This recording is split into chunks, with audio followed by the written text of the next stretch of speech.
growing up, my uncle had a dog that they moved to Brazil for work for 3 years. He was a Labrador. He was very well trained. He was a hunting dog. So he would you take him duck hunting, pheasant hunting, and he's a retriever. Oh, cool. Amazing dog. Didn't even know how to bark. He was so well trained. He just didn't know how to bark. He didn't know how to bark. There was one day he was outside and a bee was buzzing him. He's like, ugh.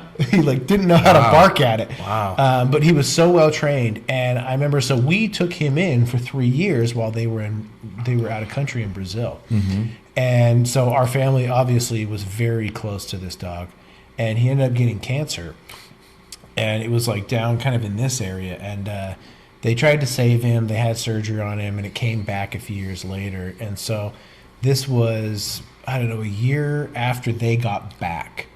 And so our whole family was super attached to this dog. And this is during a time where I had really bad depression. And I remember they let us have him for a night, to just kind of say goodbye.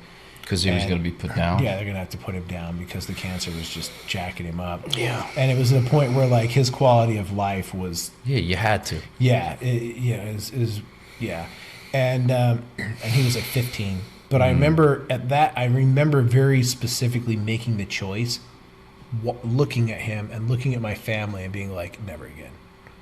I'm never going to get invested to anything that's going to hurt this much ever again.